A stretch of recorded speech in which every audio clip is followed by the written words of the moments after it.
is growing to the top as being the CEO of First Registrars and the President Chairman of Council of CIBN. We had a very exciting time, and the people that were on the program would agree with me that we didn't want to end the program.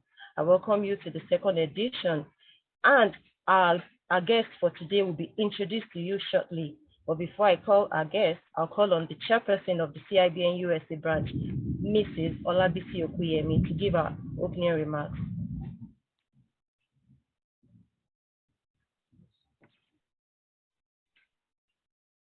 Thank you very much, Mrs. Folake Akintayo.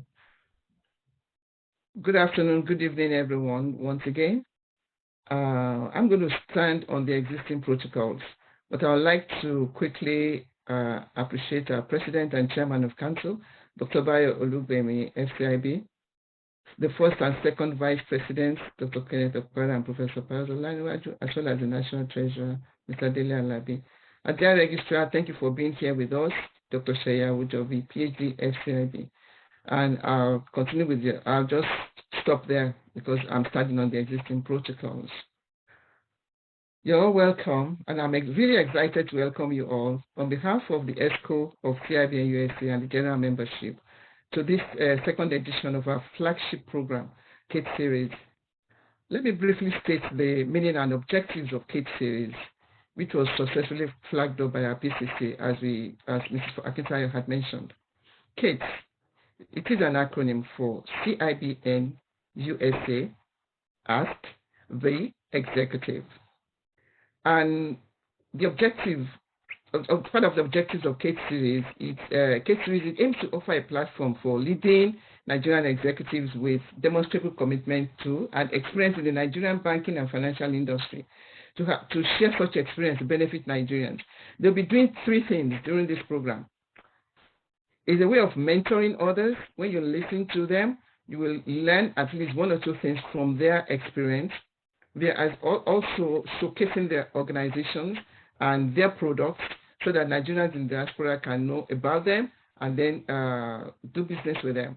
At the same time, we are impacting the Nigerian economy, which is really, really important to us. We are all working in this nation and in other nations across the globe, but we don't want to forget our roots. And that's why we felt we have to do this and make sure we encourage Nigerians to come and continue to invest at home.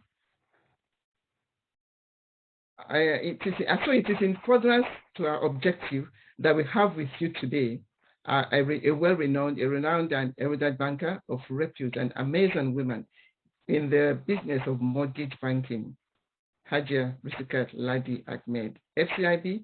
She's the MD of Asset Savings and Loans PLC. She will be more appropriately introduced to us in a short while, as Mrs. Folake Akintayo said. I'm not doing the introduction. They will have to go through that. So I thank you all for making time to join us today to listen to Hajia while she handles some of the burning questions you may have regarding the products and service offerings of her organization, Asset Savings and Loans. I sincerely hope that by the end of today's program, we'll all be in a position to make well-informed decisions about home ownership in Nigeria. Today's program and many more of such to come, we are having that's why we call it series, many more are still to come. They are all part of USA branch commitment and fulfillment of the CIBN role and responsibilities of being Nigeria's wheel of economic growth, creating value and fostering confidence in the country's economy. Once again, on behalf of all of us at CIBN USA, I welcome you all heartily and I thank you for listening. So please sit back and enjoy. I don't want to take too much of our time. We have to go straight to the business. Thank you so much. God bless you. Thank you, Madam Chair, for the warm welcome. Without further ado, I'm going to call on our Registrar Chief Executive, Dr.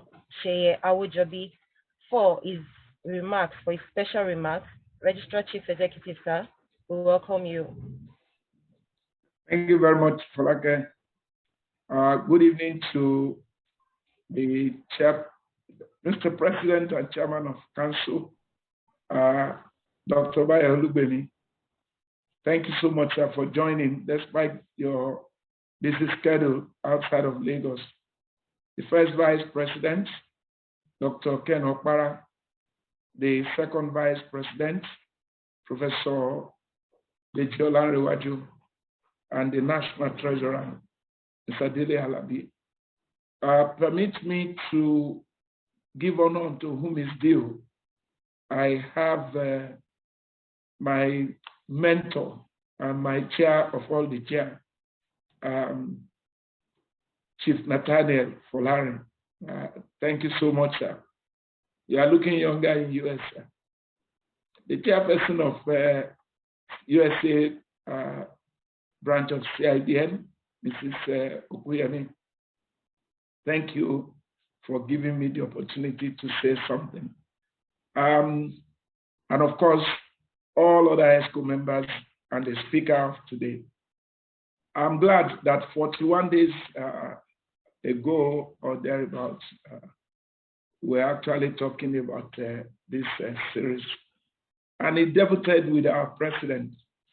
And so this is like what the Yorubas would call a komojade after 40 days. To me, the idea is one of the best that we are having, being driven by our international branch. And of course, the focus to really showcase those who are and we continue to add value into this business and to our populace outside Nigeria. The benefit of the CATE series will take us into so many areas.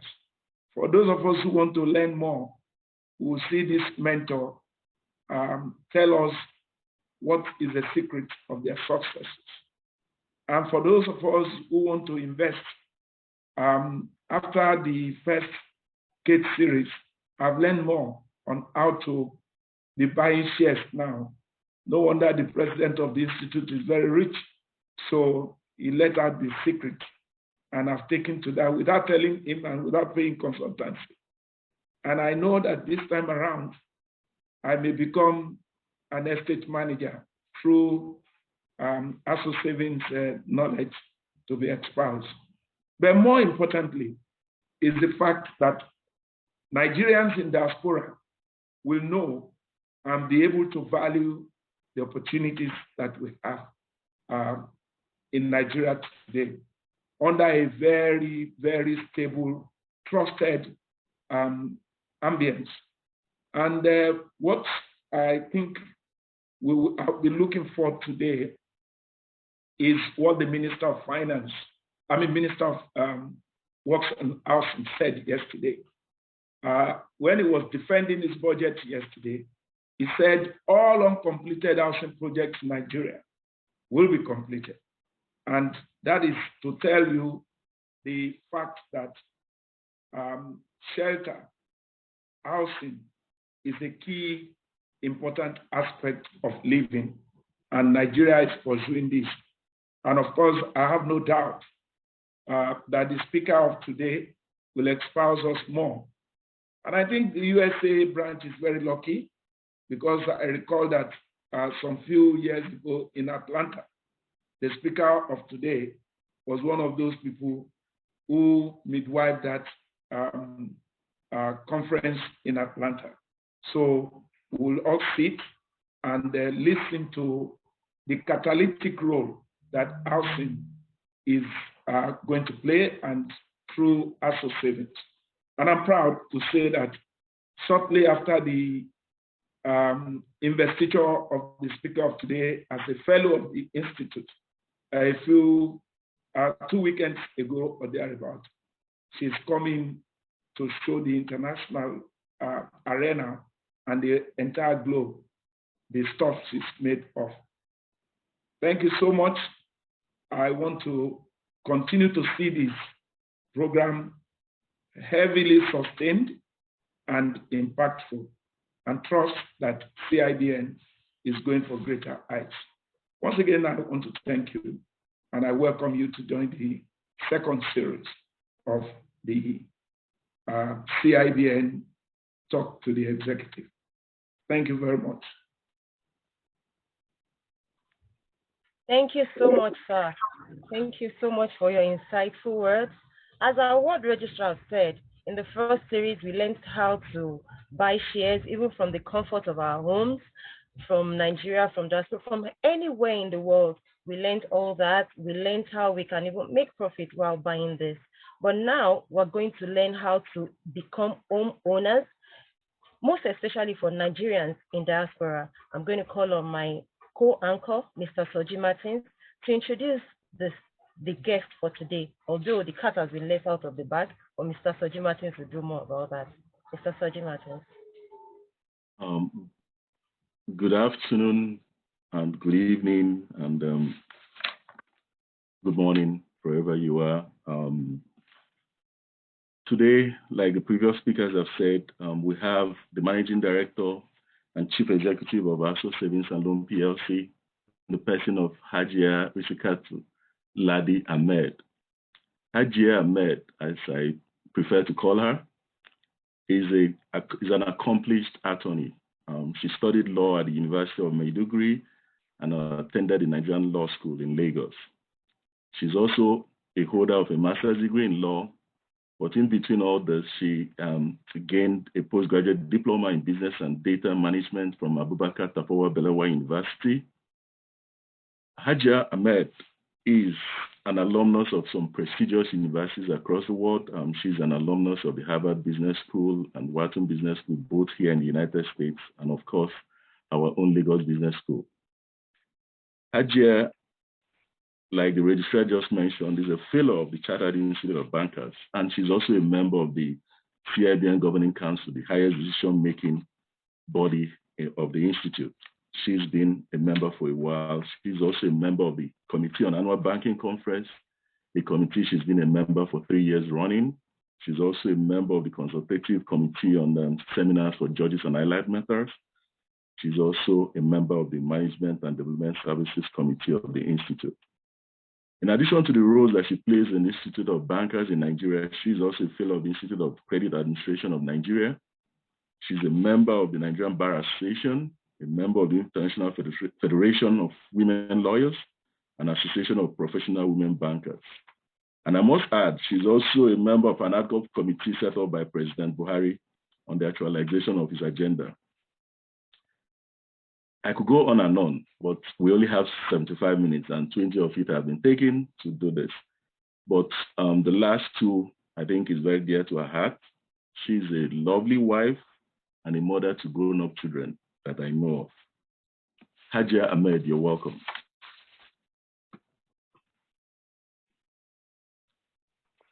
Thank you very much, Mr. Soji. Yes, okay. I would go straight to the questions, but I need to give some ground rules. While you were registering, questions were asked of you, and we're going to concentrate on those questions, and we're sorry we're not going to take questions live, because it's going to delay the whole session. So I'm going to concentrate on the questions we already pre-received, and I'm going to ask those questions as we go.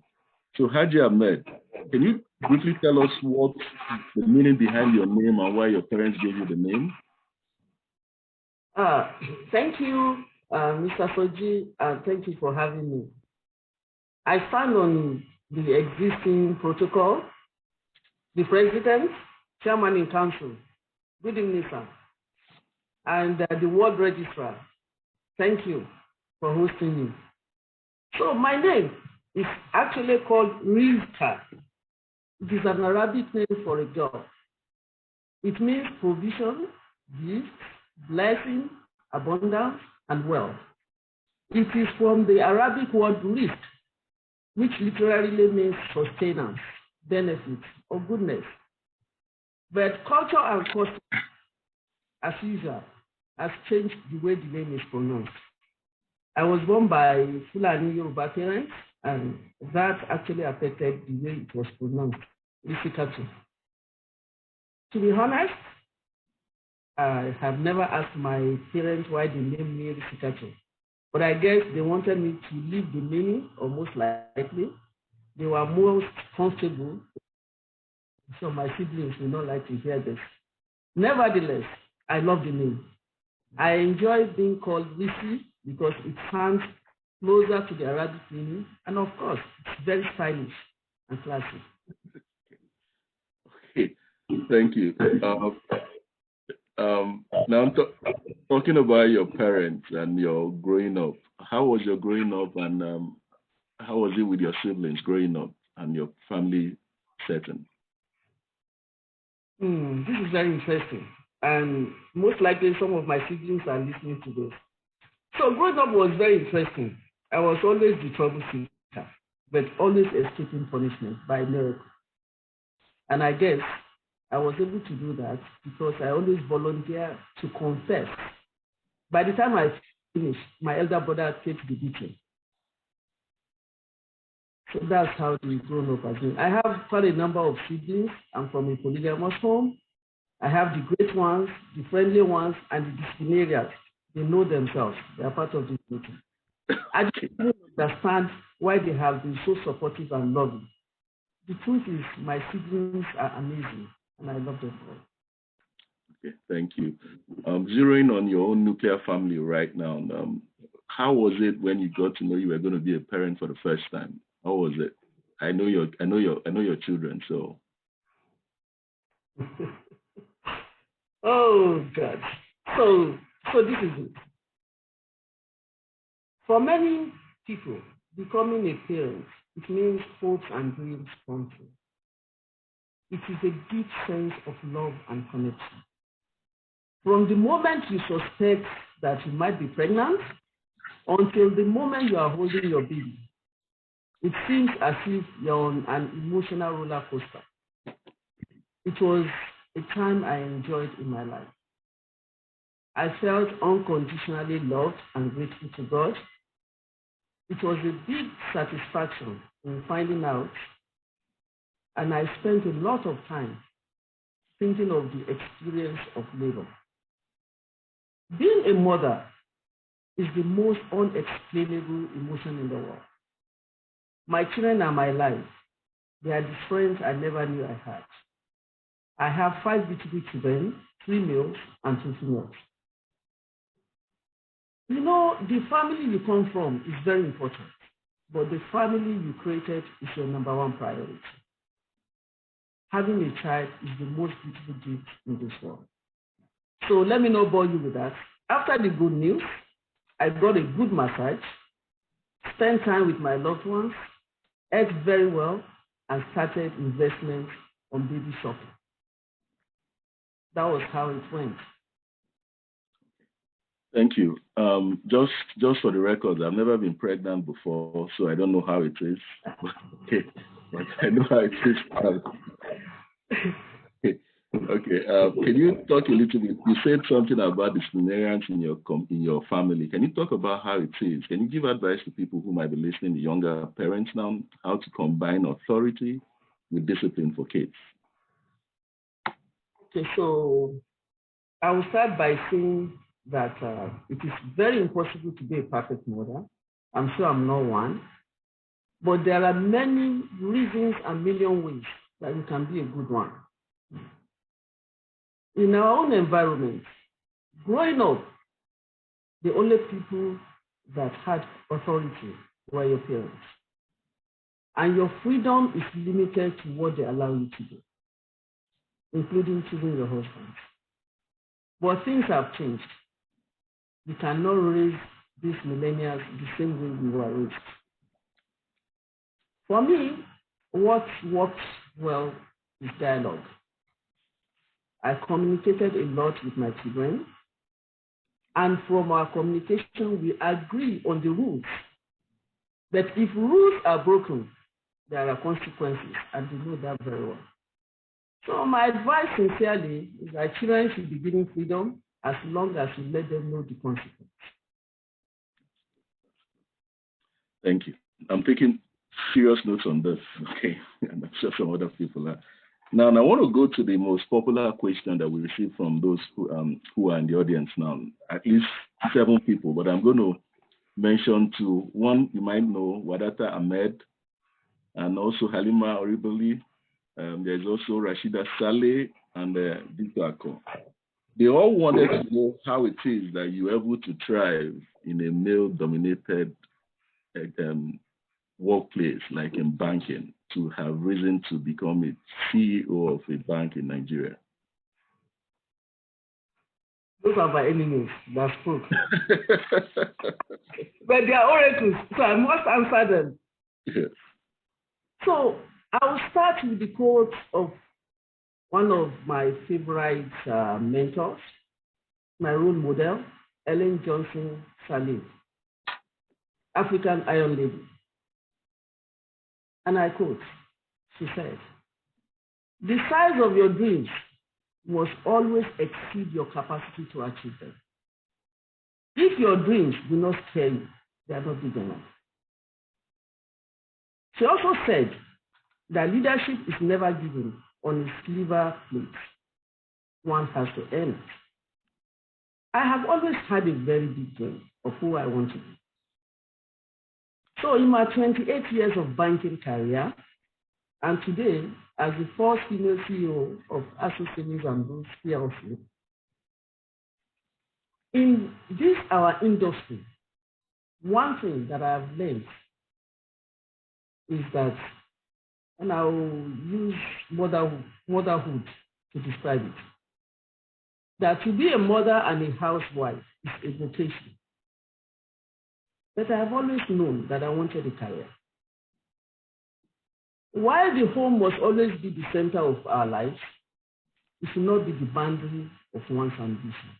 To be honest, I stumbled on banking career. It was not planned. I read law. I'm supposed to be a lawyer. I served as a youth corp in a merchant bank, and I fell in love with banking. But what has helped me most is my assertiveness, the confidence. I remain positive in all my banking career. I sought support of other women like Rashida, and I did not stop from asking men for mentorship. They know themselves, they are here. I speak up always, and we know that in a male-dominated industry, knowledge is power. I do agree with my favorite role model, Ellen, that there are certain attributes in a woman that gives her some advantages over a man. Women are usually more honest, they are very transparent, sensitive to issues, and they bring stronger sense of commitment and dedication to whatever thing that they do. So as mothers, we have special attention for the family, and this has helped very greatly. Any woman that understands the problem of running a home will surely be nearer to understanding how a bank is being run.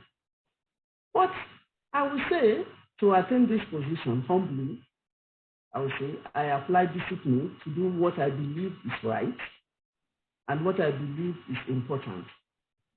Although, in the word of another of my favorites, another Iron Lady, Margaret Hilda Thatcher, and I quote, she said, "Any leader has to have a certain amount of skill in them." So I'm not that good at being called the Iron Lady.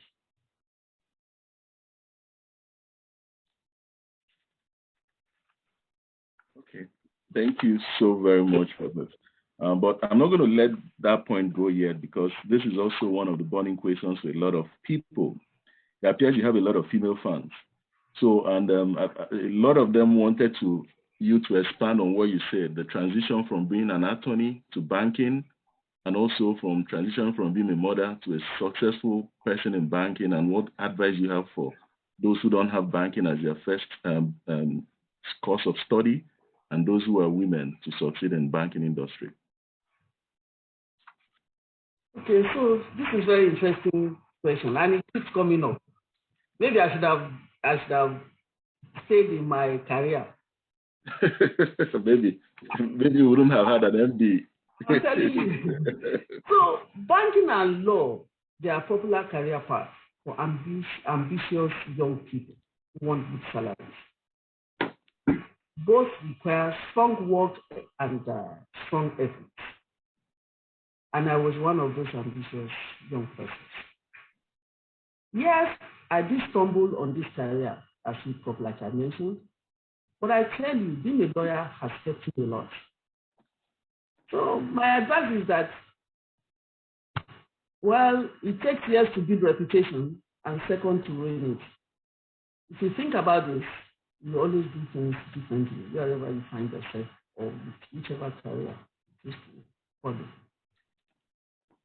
Okay, thank you so very much.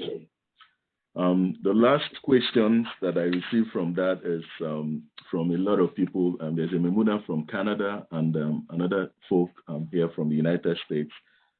They wanted to know what it's been the most difficult task of being a CEO, not just as a woman, and how do you recommend CEOs to deal with those things? So, honestly, sincerely, openly, I think the most difficult part is time management. Once upon a time, I thought I had time. But now, as CEO, things happen at the same time. You will plan your life in a certain way. You will think this is how you're going to do it. But you get to work, a lot of things come up. So you have to juggle which one should be a priority. I think, to me, what I find very, very challenging, even though I'm trying my best, is time management. Although I know some of my friends are complaining, I hardly have time for them. I also feel nurturing.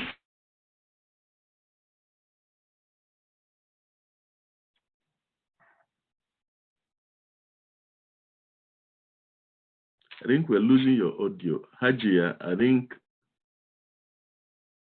Hajia, what's happening? Okay.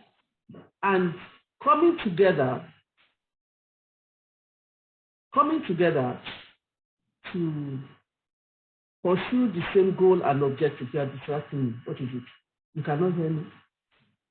Yeah, we can hear you now. We stopped hearing you. Yeah, we can hear you now. Please go ahead. Where did you stop hearing me?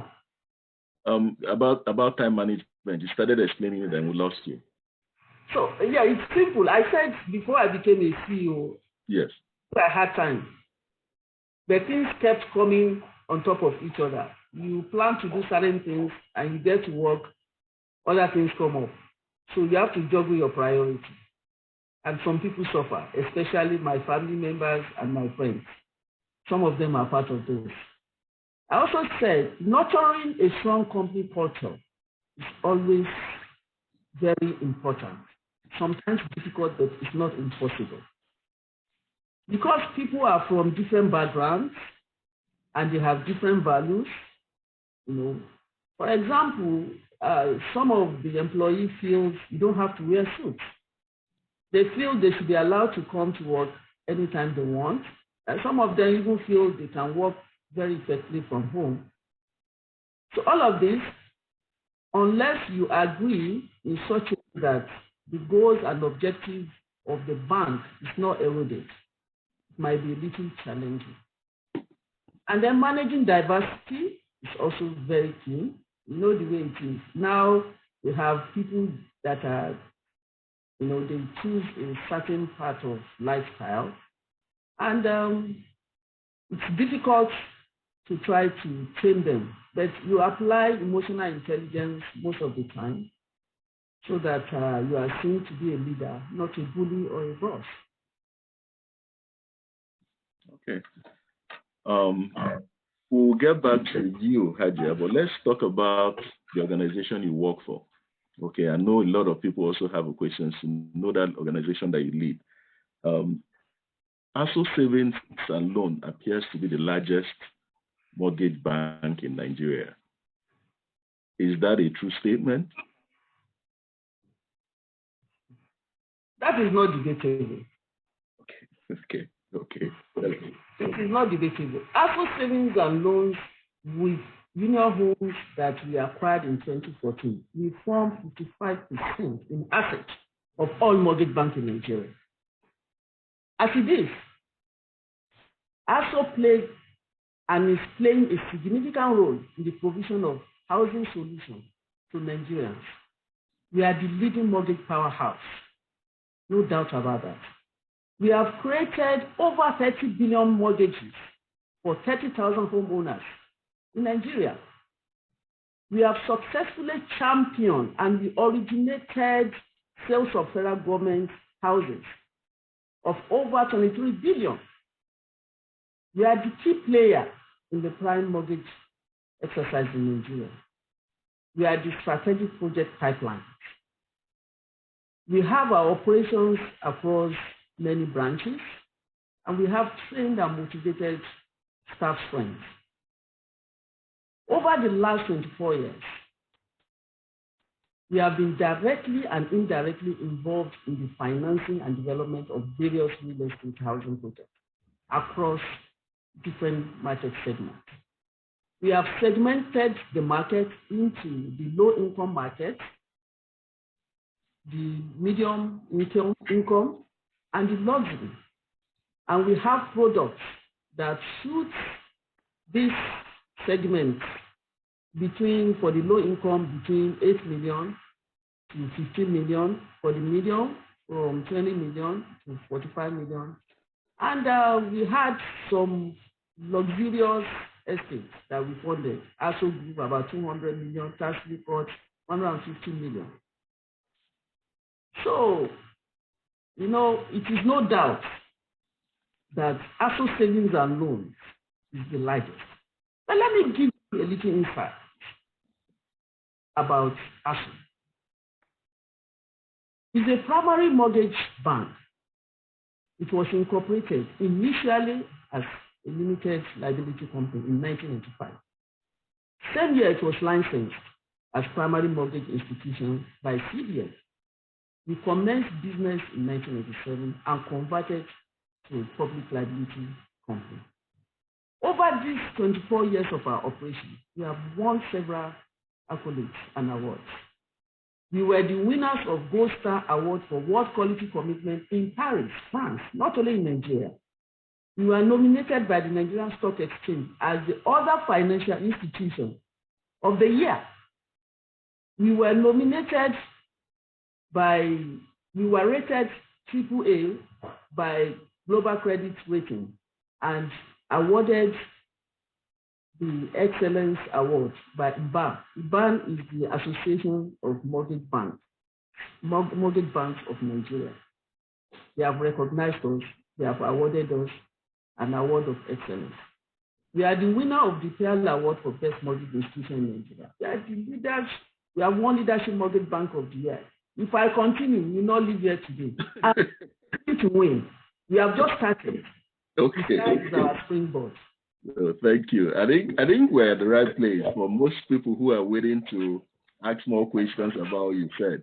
But I'm going to echo the chat sent by Right Honorable Fatima Binta Mohammed Bello, who congratulates you on being the CEO of ASO, the first female CEO of ASO Savings and Loans. Congratulations again. And something you mentioned, one of the things you mentioned about merger and acquisition, business combination with Union Homes. Now leaves you with 55% of total mortgage assets in Nigeria.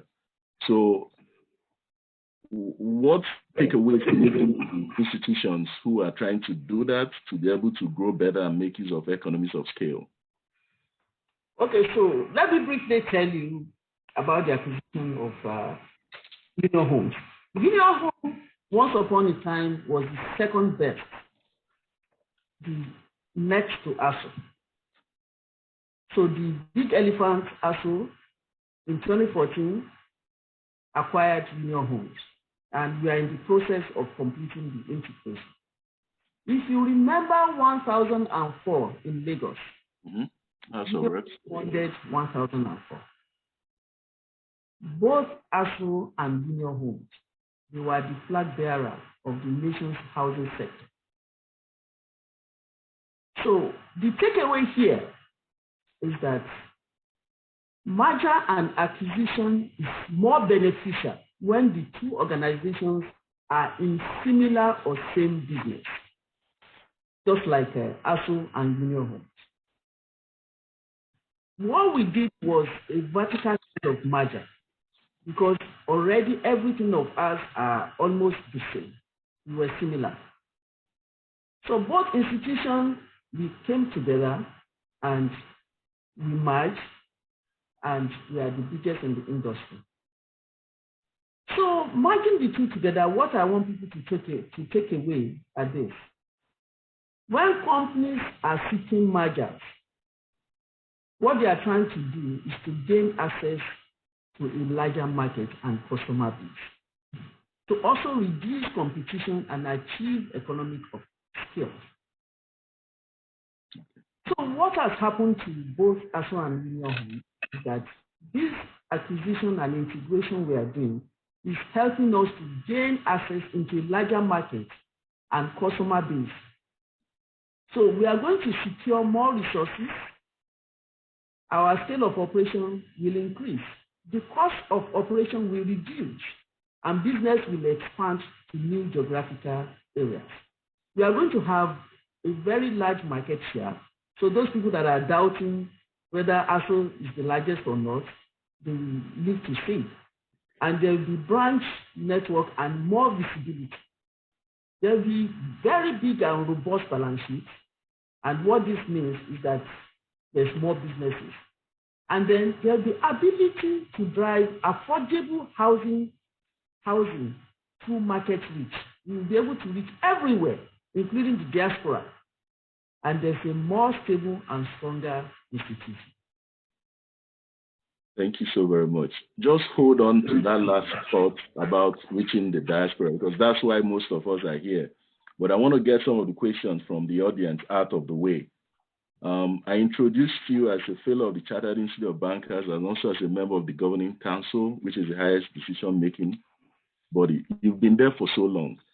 A lot of people, including Right Honorable Fatima, who just want to know what legacy you want to leave behind, both in the banking industry and on your role at our great institute, the Chartered Institute of Bankers. Okay, and while you're at that, you could also put a guess as to when you think that the institute is going to get her next female president and chairman of council. Before you also answer that question, I want to recognize a lady who is here, somebody I hold in a very high esteem, a former president of the Institute, Otumba Oshubogun, and a patroness of our branch. I want to recognize her. She's here. So please, if you could take those three questions together. Okay. You're welcome, ma. Yes. Let me start by briefly saying. You're on mute, ma, so, but we hear you. Yes. I said it's an honor to be here.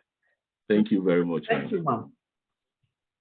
So let me start by saying that CBN is the African's most and foremost influential professional body.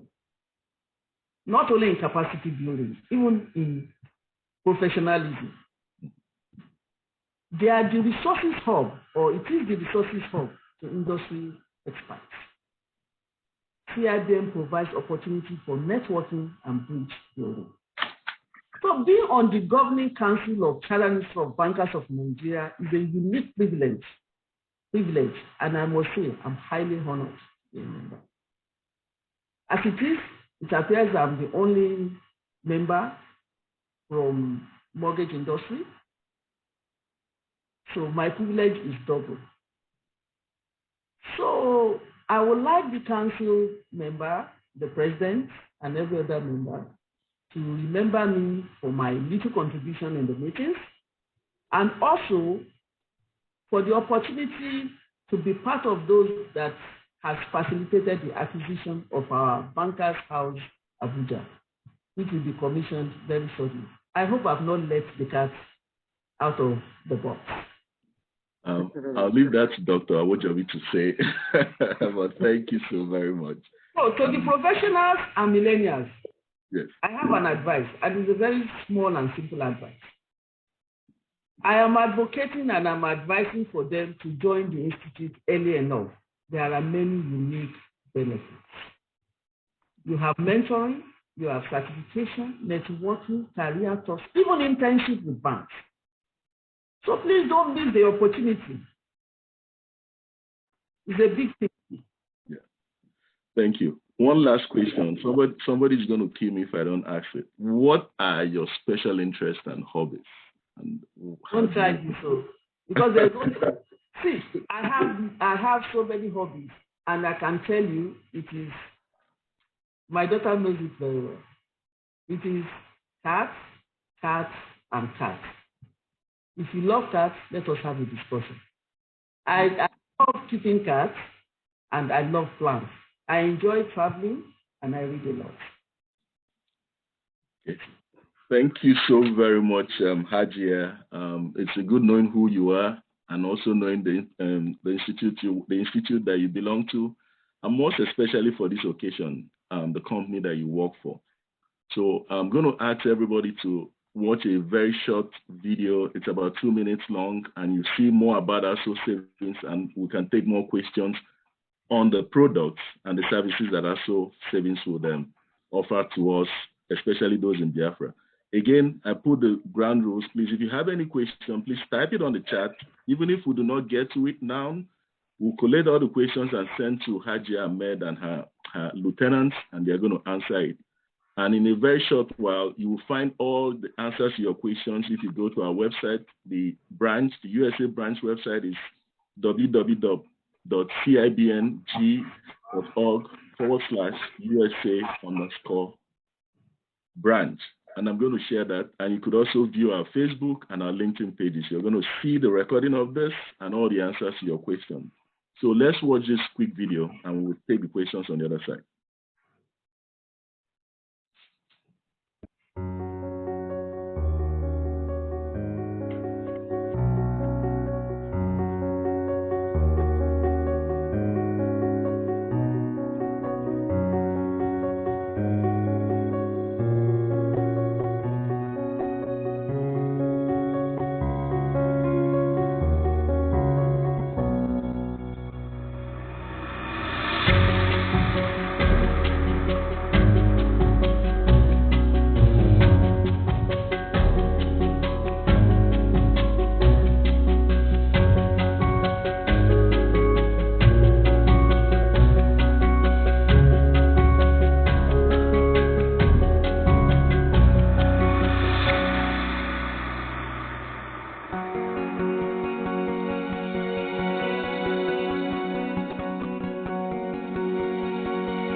Thank you so very much, Mr. Williams, for sharing that video. So, Hajia, I don't think you need to speak much. We've seen the videos right now. So, you have to tell us, first of all, having watched all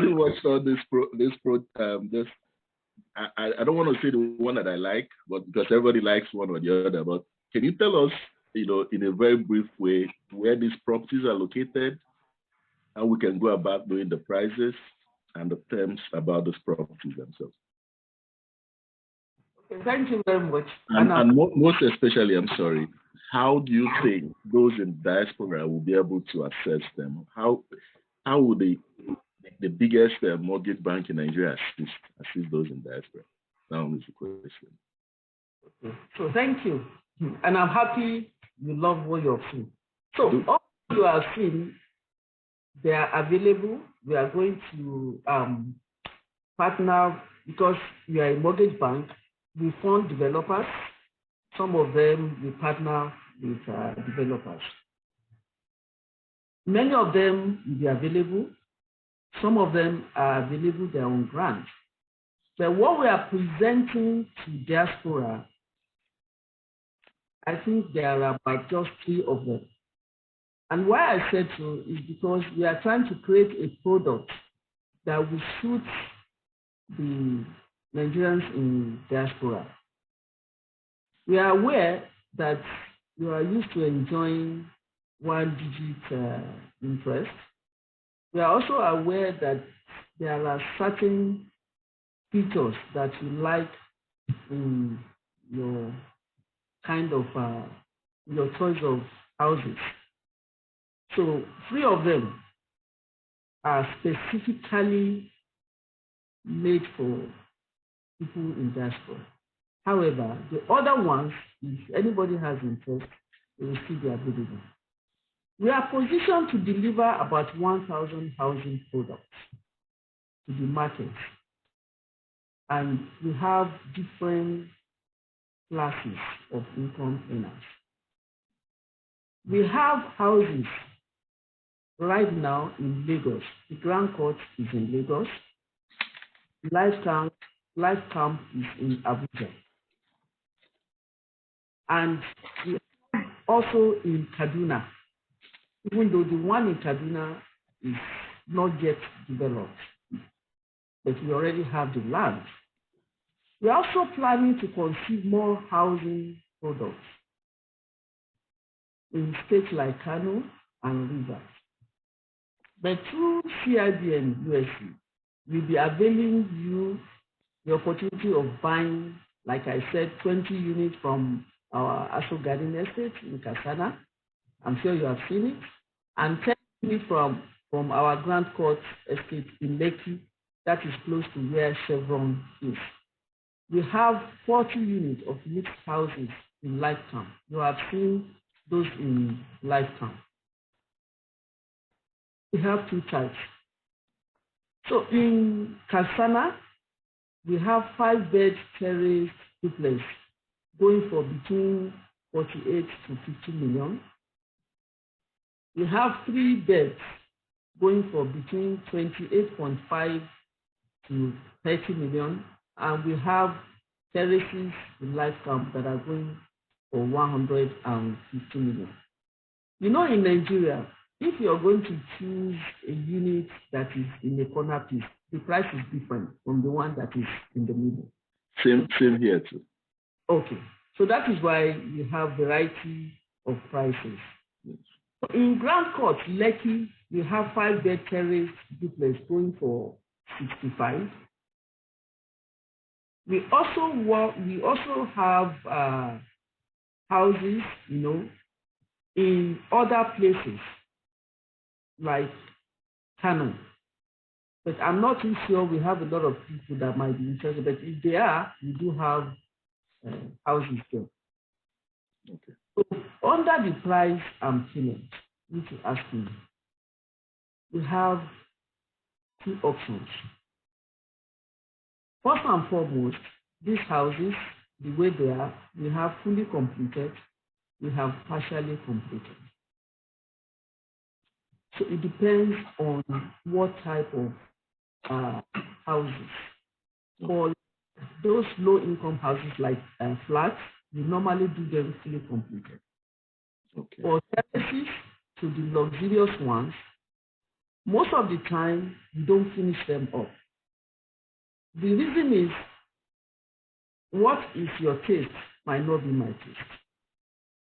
So we normally do them partially completed so that the people that we buy can always do what they want. We also have some that we have completed and that you can just look at them. If you like it the way it is, you buy them the way we have presented. So we, like I said, we have payment modes.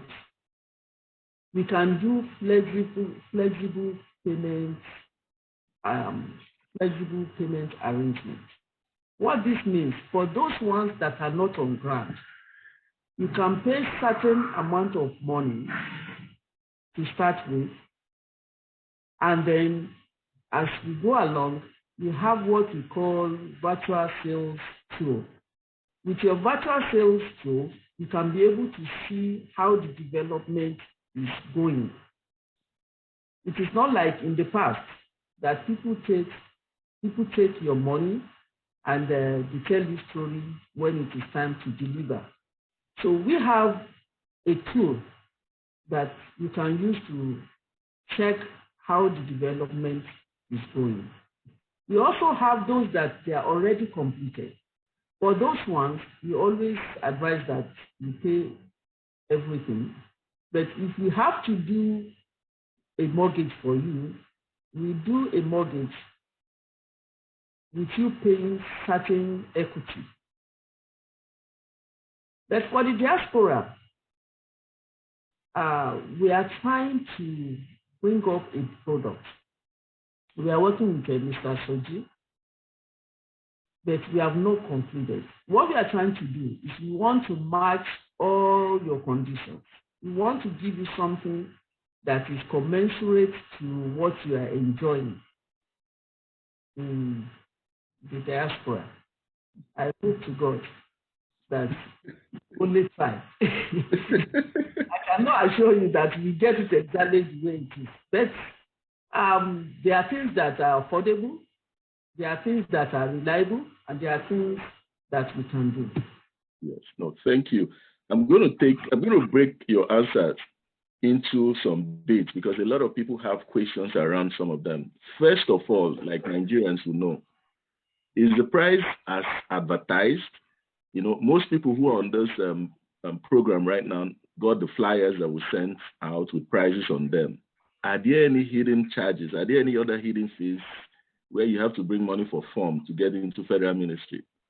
Are the prices as advertised?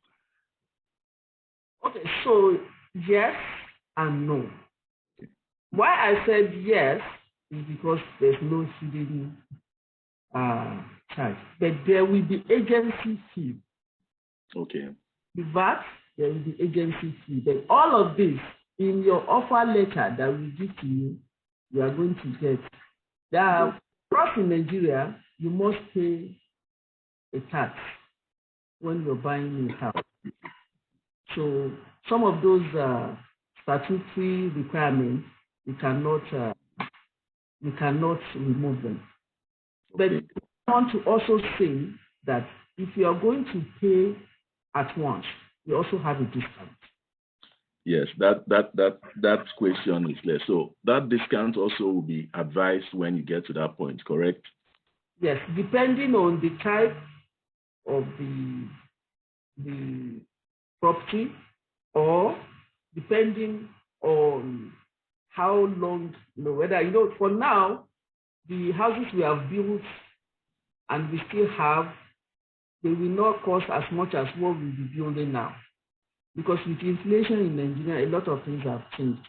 What we bought cement in the past is not what cement is now. Yeah, okay. Now, you mentioned again about the payment options.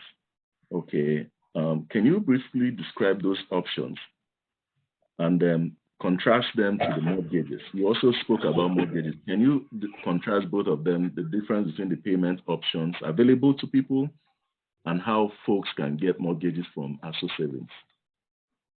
So, for me, if you ask me honestly, yeah, the same. Mortgage, it's a lot of burden. Okay. The reason is, by the time you add the cost of mortgage to the cost of the property you are buying, you find out that it has ballooned. So we have come up with an idea, what we call flexible payment option. We stagger the payment over the lifespan of building of the property. For example, if the property is going to be completed in 18 months, we will require you to pay an initial amount of maybe 10, 20 to 30%, depending on, I always say to you, depending on the type of the houses. Then after some time, you pay another amount. And by the time you're receiving your house,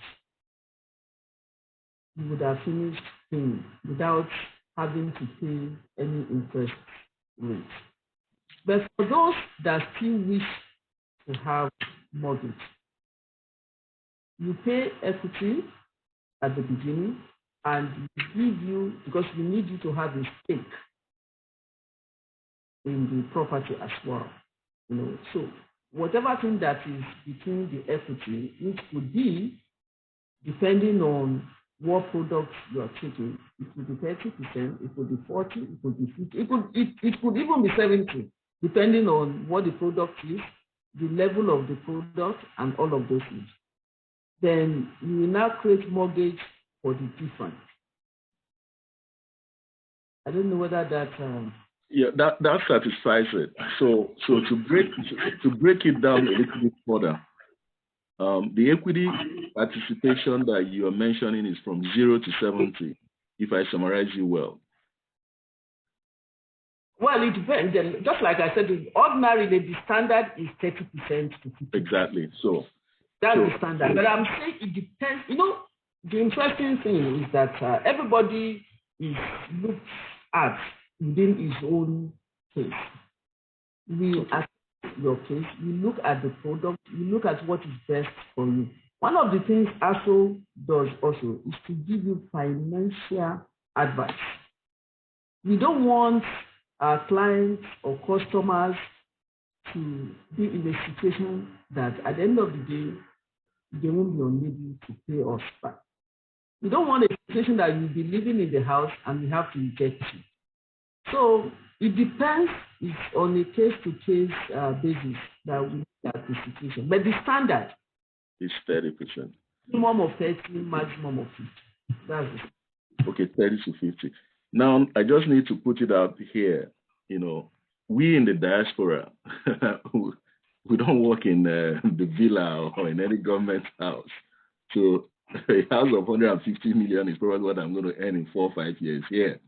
So we would, like you said, the branch and your organization are still working out some, equity contribution, to, and I hear you about you still considering the single-digit interest rates that we are used to here in America and those folks who are listening to us across the globe.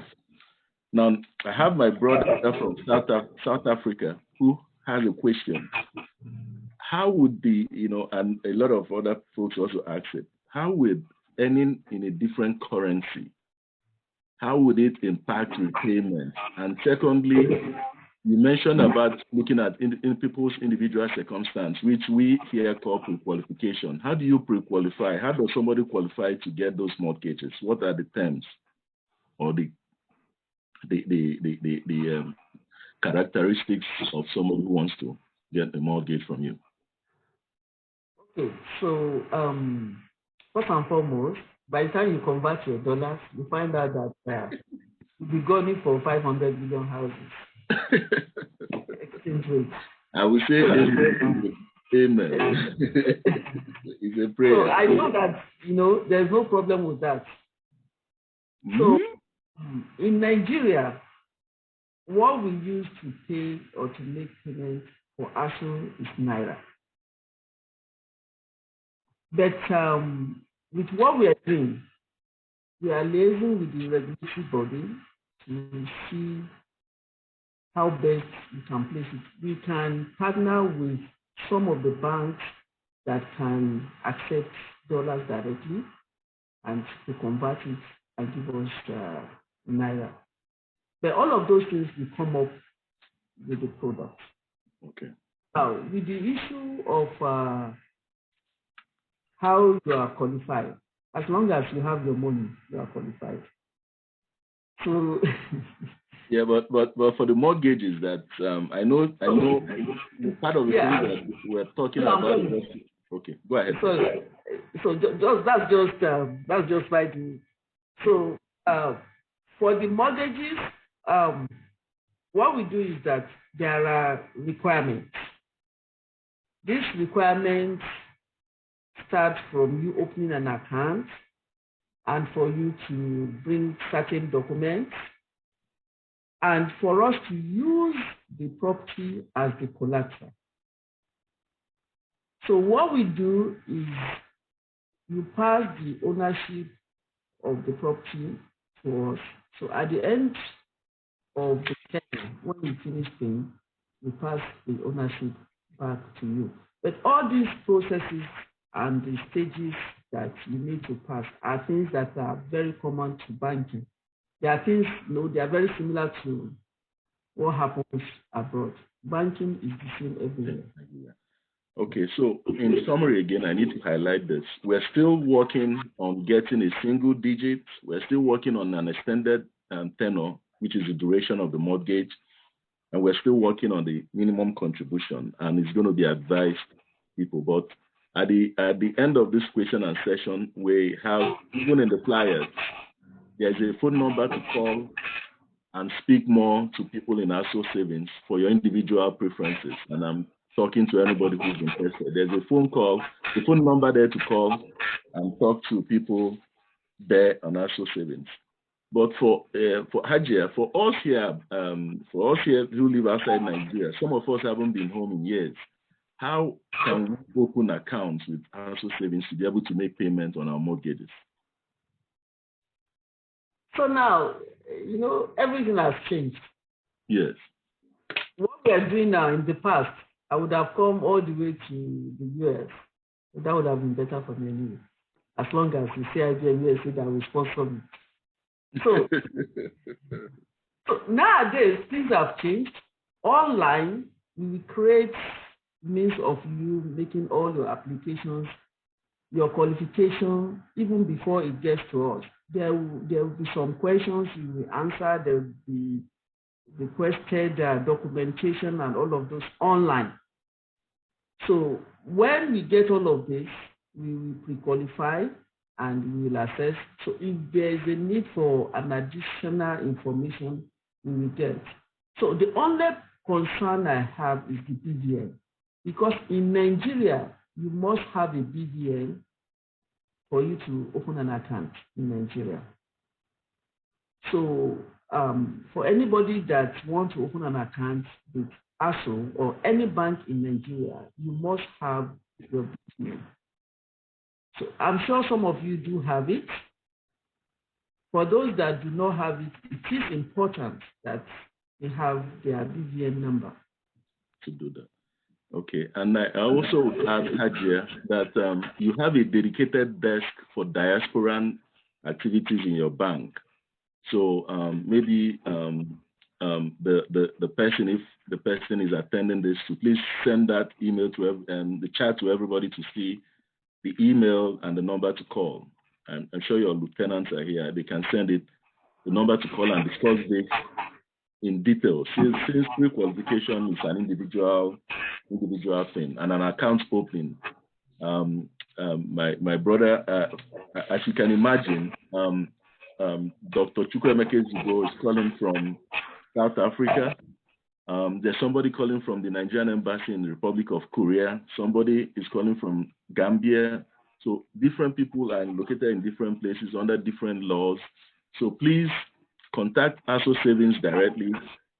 You can see somebody's going to send a phone number and an email address that you can contact.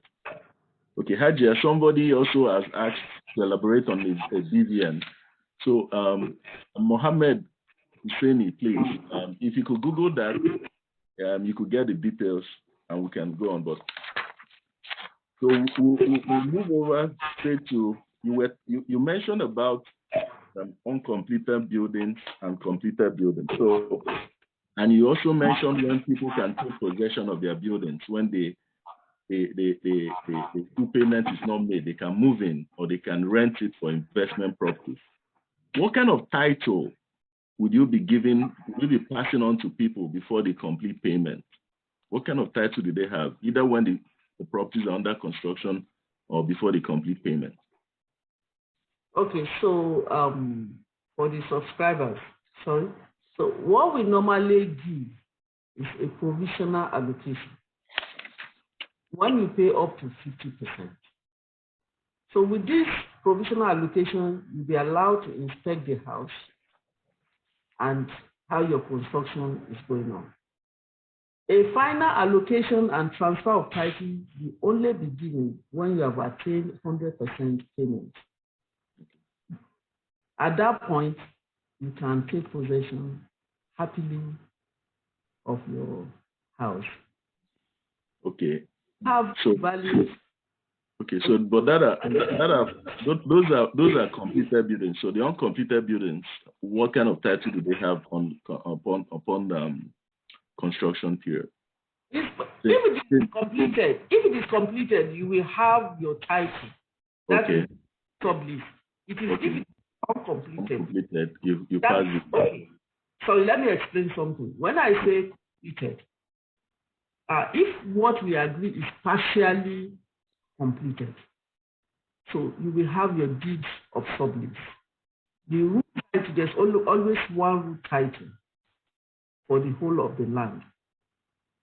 So whether you have fully completed or partially completed, as long as your money is not completed, you will only have provisional allocation. But when you have paid fully, you can now have the final allocation with your deed of sublease or deed of assignment, as the case may be.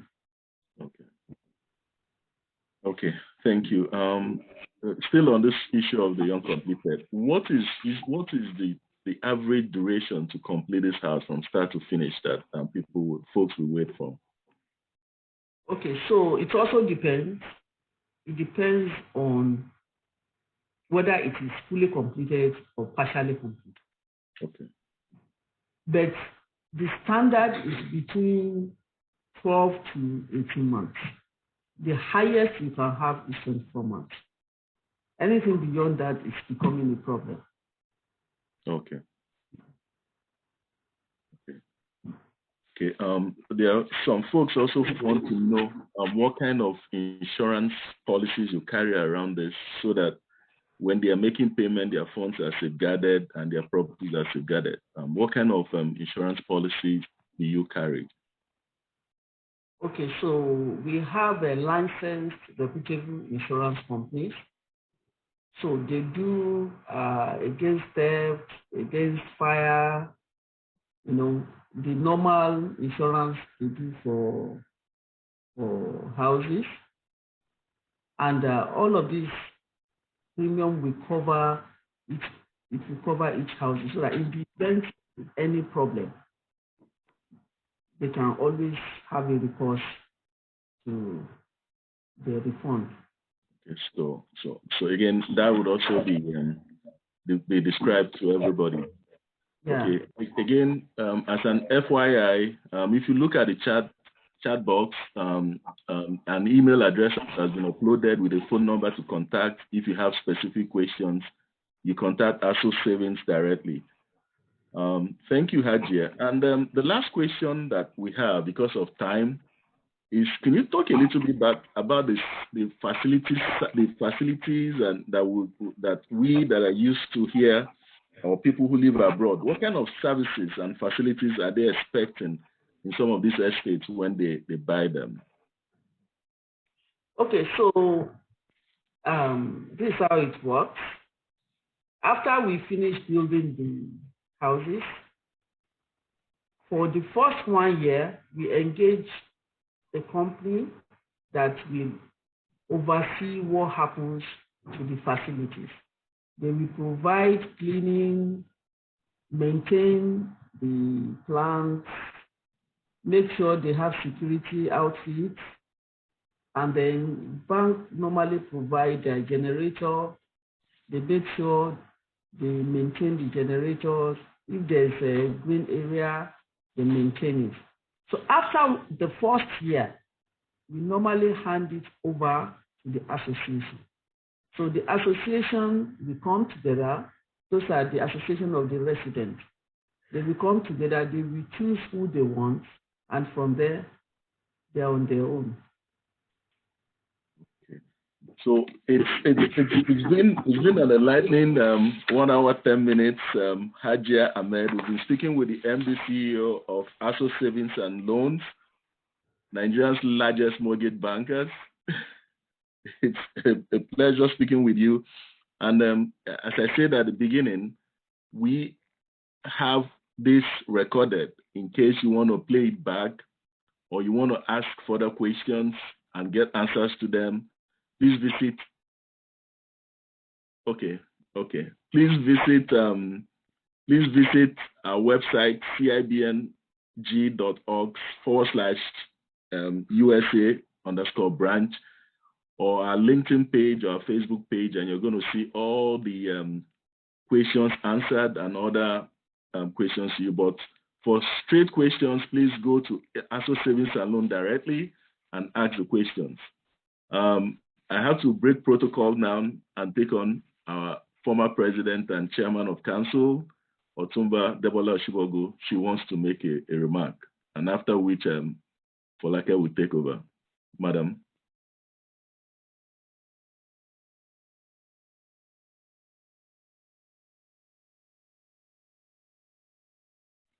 All right. Well, thank you so much,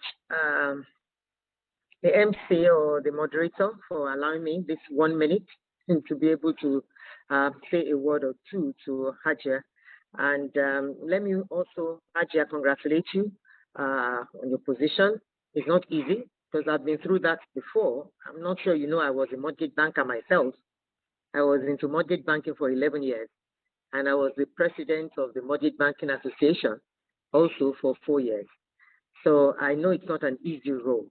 But I recall that in those years, I mean, what we were concentrating on was to provide housing for the low class, not even middle class, to ensure that housing for all in the year 2000, in the year then, was achieved. But most of the time now, most institutions just go into what I say profit making. I'm not saying people should not make profit, but it's beyond the affordability of the lower class. And we can't keep them on the street. So what are you trying to do while balancing, while you are trying to make profit? Are you also looking into trying to build houses for the low class, low income class, so that at least everybody can have housing? Thank you very much, ma'am.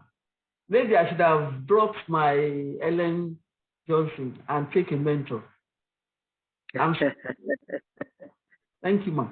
So, you know why we are focusing on the medium income and luxury is because we know that the dollars, when converted, we'll be able to buy all of those.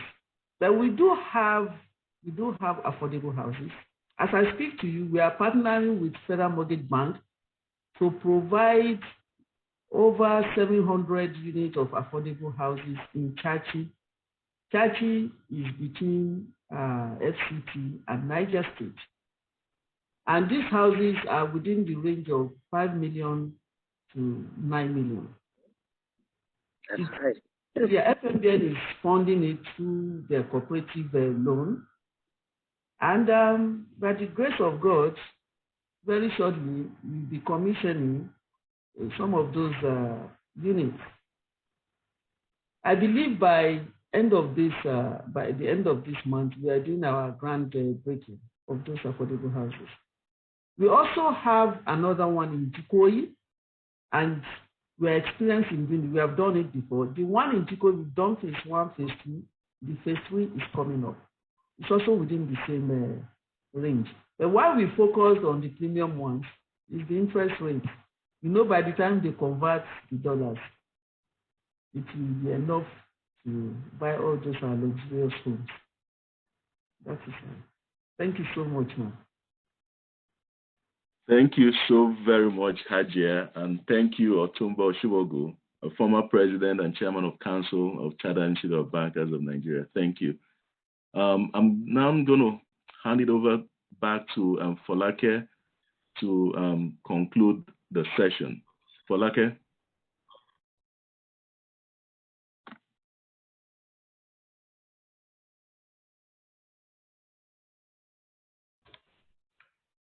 Thank you, Mr. Sojimatsu.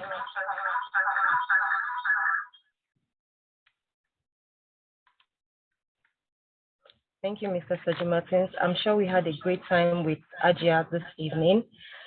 Hajia has enlightened us on how we can buy our houses, either by mortgage or outrightly, both in Nigeria and for Nigerians in diaspora. Thank you, Hajia, for this warm evening. I specifically like the way you smile when calling those millions and those houses. Like you're sure they can buy it with anything. Mr. Sojipatu kept giving you the look like, Aja, it's not that easy, but you didn't even answer him. Thank you very much, Ma. And she also encouraged us to be more active in the activities of the Institute so that we can have more females leading the affairs of the Institute. That brings me to the 2022 election, CIBN election portal that has been opened. Please visit the website, the CIBN website, to apply for any post of your choice. Please read the rules and regulations before you apply so that we can have more females running the affairs of the Institute. Thank you so much, Hajia, and thank you, Mr. Soji Martins, for this evening. And then we're going to the next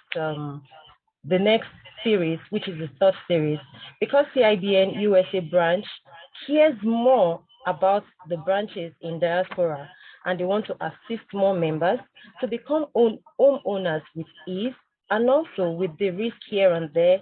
We're trying to bring more people into limelight so that we can even buy our homes without risk. We know who and who we're dealing with and all that. The third series is going to be similar to what we have today. Please, can we share the flyer for the CIBN CATE Series 3?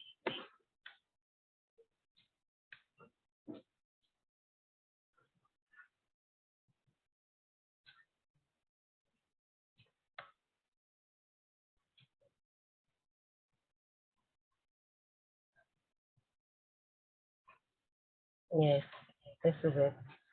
We're going to, the CATE Series 3 is coming up very soon. The date is yet to be decided, but we're going to communicate it to all members in due course. We're going to have Mr. Korede Adedayo, HCIB. He is an honorary senior member of the Institute and is the MD of First Trust Mortgage Bank PLC. He's going to be talking to us about how we can buy homes for Nigerians in diaspora. You can see that the USA branch cares about Nigerians in diaspora too much. They want everybody to be homeowners without any risk. Mr. Adedayo is not here right now, but we're going to communicate the date for the next program, and he's going to be speaking with us and enlightening us more on how we can do this with ease from diaspora. I'm going to recognize our past president and my mom, Otumba Debola Oshibogun. She's also a matron of the CIBN USA branch. You're welcome, Ma. We thank you for being with us this evening. She has been with us since the beginning of this program and she has not left. Thank you, Ma. Thank you for always being there. I thank Chief Nathaniel Folari. Is a major part of the success of this evening too. He's a patron in the USA branch and is also a member of the organizing committee of this CATE series. Chief Nathaniel Folari, thank you for all your support, sir. Thank you, we appreciate you, sir. The chairperson is smiling because I know she appreciates all your good work. Thank you very much, sir. I think the executives are here. First, from my director, Mr. Akimura Kinyo, the Director of Membership Services. I thank you for all your support that you've given us in bringing this into success. I think Mr. Shegun Shunubi has also been with us here. And also our own World Registrar, Dr. Sheye Awojobi. Thank you very much, sir. Ajay, I know you use the word World Registrar when I say yes, it's our World Registrar. Thank you so much, sir, for being with us this evening. I thank all the members here. Thank all the past presidents too. Yes, that's our World Registrar. For all that don't know him. Sir, we know you're very popular, sir. Thank you very much for being with us this evening, for your support and all your kind words. Thank you very much, sir. We appreciate you. Thank you, sir. Mr. Emmanuel Amosi is also here. Is the past past chairman of the CIBN USA branch. He's also a member of the committee of CATE series. Thank you very much, sir. While we thank everyone that has been here today, we thank you for the success. We thank you even for the patience of staying with us from 7 till this time. We hope that we'll have more time in the next edition of the CIBN Case Series 3, and we'll be more enlightened. And by the time we have the Case Series 6, even we in Nigeria will be homeowners. I'm sure about that. Thank you very much for joining us. I'm going to call on Mr. Emmanuel Amoso to give us, before I call on Mr. Emmanuel Amoso to give us a closing prayer. Yes. Before I call on Mr. Emmanuel Amoso to give us a closing prayer, I'd like to ask Mr. Soji Martins if he has anything to say. Any wrap-up? There's no wrap-up, but I want to underscore two things that you mentioned. First, to Otumba Debola Oshibogu. She's been a rock to our branch and to the success of the CATE series and what we are doing. She has been, same goes for Dr. Sheya Wojobi, the registrar you mentioned. Two of them have been very supportive to the success we have achieved, and I only ask God to bless them and keep them. So thank you, and thank you for every other person, most especially the president and chairman of council. He's also been very supportive, and I thank every other person who has been here, and those who took their time, those calling from Australia.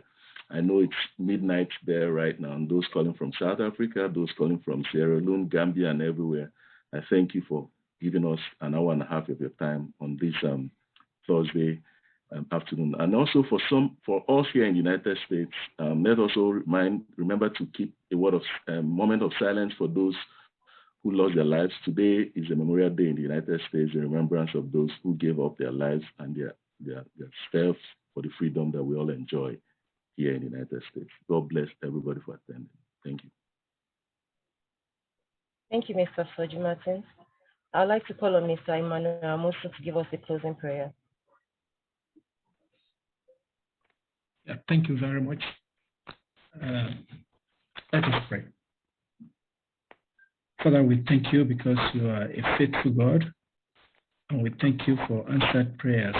Thank you for being with us, and thank you as you increase our guest speaker in wisdom, and we pray for success for her and her business, even in her family life, that you will bless her with good health.